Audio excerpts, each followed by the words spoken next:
Das Event ist ass.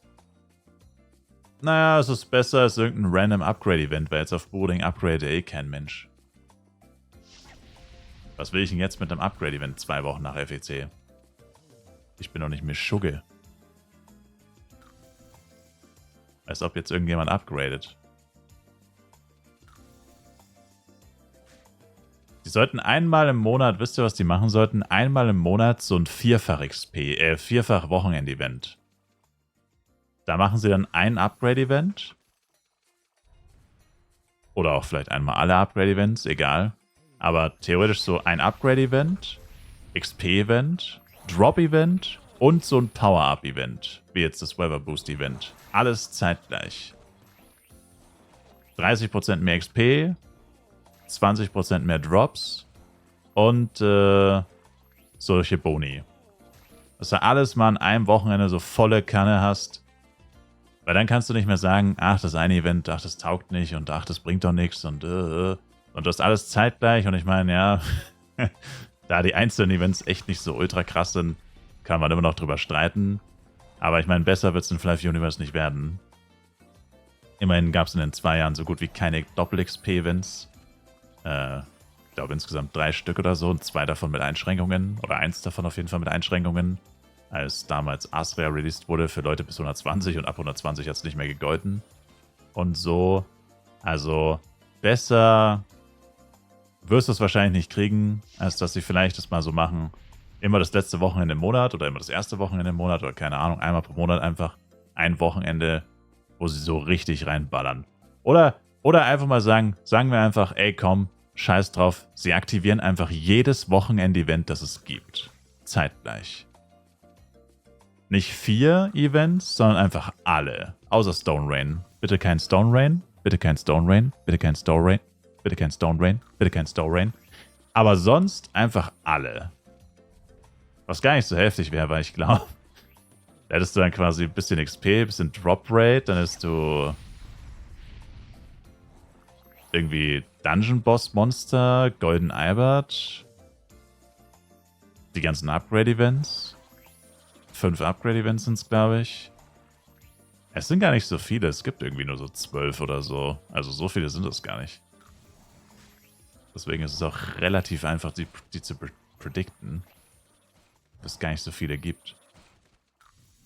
Aber das wäre schon tatsächlich eine Möglichkeit, wie sie halt auch verschiedene Events, die echt gut zusammenarbeiten. Also halt zum Beispiel ein Event, was ja eigentlich richtig gut zusammenarbeitet, oder 2 Events, die richtig gut zusammen funktionieren würden, wäre zum Beispiel Dungeon Boss Boost und Golden Albert zum Beispiel. Beim Einzelnen kann man sagen, naja, weil gut, bei Dungeon Boss Boost Droprate erhöhen, 20% sind es, glaube ich. Das ist schon gar nicht so irrelevant, wenn du jeden Tag Dungeons farmst, dann wirst du da auf jeden Fall farmen und wahrscheinlich mehr, als du sonst üblicherweise farmen würdest wahrscheinlich. Also wirst lieber nochmal eine Stunde länger spielen. Aber imagine, du hättest auch noch die erhöhte Golden Albert Chance. Oder die allgemeine 5% Droprate plus die Dungeon Boss Droprate zusammen an einem Wochenende. Also da könnte man schon solche Kombis legen. Also Gala könnte diese Kombis so legen. Weil sie sollten die Kombis eher den Spielern überlassen. Wenn sie die Kombis entscheiden, wird wahrscheinlich eine absolute Katastrophe rauskommen. Aber am Ende machen sie dann Dungeon Boss Boost und, keine Ahnung. Stream live auf TikTok und nutze Hashtag FlyFuniverse, Kappa. Das würden sie dann wahrscheinlich kombinieren. Also, so ein Event gibt's nicht. Ich meine, quasi 2 Sachen, die absolut nichts miteinander zu tun haben, würden sie wahrscheinlich kombinieren. Ja, aber das wäre schon cool. Eine weitere Idee, wie man Wochenend-Events cooler gestalten könnte. Und woher habe ich die grundsätzliche Idee natürlich? Shakes and Fidget. Da war das nämlich immer so, jedes Wochenende ist ein Event und immer das letzte Event im Monat, also es ist mittlerweile anders, aber früher war das mal so, war dann immer, oder ich weiß gar nicht, was wirklich, egal, auf jeden Fall, da habe ich die grundsätzliche Idee her. Da haben sie das oft gemacht. Alle Events zeitgleich. Und das ist ja auch echt eine gute Idee eigentlich, weil da hast du jeden Monat was, auf das du dich auf jeden Fall freuen kannst. Es würde auch heftig Casual-Spielern entgegenkommen. Wenn du das Casual sagst, du hast jetzt echt nicht so viel Zeit, auch an den Wochenenden hast du jetzt nicht so viel Zeit zu zocken, dann weißt du immer, okay, dieses eine Wochenende, da muss ich mir Zeit nehmen oder wenn ich mir irgendwie Zeit frei schaufel, dann probiere ich, dass es immer an diesem Wochenende ist. Weil genau da lohnt sich am meisten. Da kriege ich mehr XP, da kriege ich mehr Drops, da lohnt sich Dungeons mehr, da lohnt sich einfach alles, da lohnt sich einfach nur online sein, lohnt sich schon gefühlt. Das wäre schon, würde man auch den Leuten entgegenkommen, die nicht so viel spielen. Und den Leuten, die viel spielen, würdest du sowieso entgegenkommen, denen kommst du immer entgegen. Wäre schon mega. Wüsste jetzt auch nicht, was dagegen sprechen sollte. Gut, alle Events zeitgleich ist vielleicht ein bisschen viel, aber 4 könnte man auf jeden Fall machen.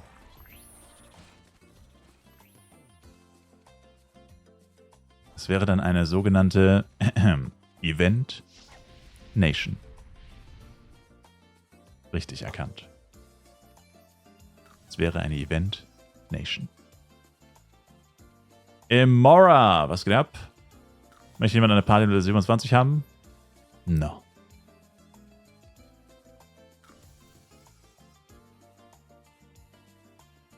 No.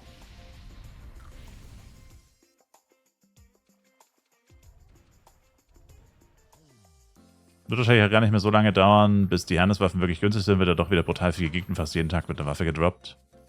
Es wird wahrscheinlich jeden Tag eine Waffe gedroppt. Wird ja nicht jeder unbedingt auf die Nase binden, dass er sie heute gedroppt hat. Soll ja auch Leute geben, die bescheiden sind.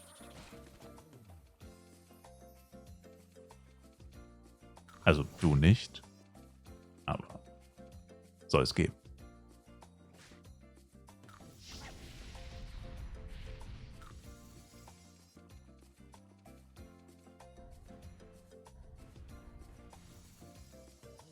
Also dann werden die Waffen nicht günstiger, weil so viel gedroppt wird in Freaky. Es wurde safe, während dem FEC wurden auf Bodeng safe auch sau viele Waffen gedroppt. Hat auch nichts am Preis wirklich geändert. Also Hermes-Waffen auf jeden Fall wurden safe viele gedroppt. Der Grund, warum sie jetzt wahrscheinlich langsam aber sicher günstiger werden, liegt daran, dass extrem viele Leute jetzt schon Waffen haben vom FEC. Also vorm FEC hatte niemand eine Waffe, aber jeder wollte sie. Das heißt, sobald eine Waffe gedroppt wurde, wurde die einfach instant für 1000 Milliarden Millionen Penya verkauft. Aber jetzt haben schon gefühlt 50% aller Leute auf 150 plus eine Waffe oder 2 und wollen sich eher schon die zweite oder dritte Waffe dann holen. Und da sind sie dann nicht mehr bereit, so viel Geld dafür auszugeben. Also die Nachfrage ist nicht mehr so krass. Und mit jeder weiteren Waffe wird es natürlich noch weniger, keine Frage. Aber es liegt hauptsächlich daran, dass es schon so viele Waffen gibt, beziehungsweise die meisten Leute schon eine haben. Oder sogar schon 2 oder 3. Plus werden jetzt ja auch noch ein paar gecraftet durch Brilliant Amethyst.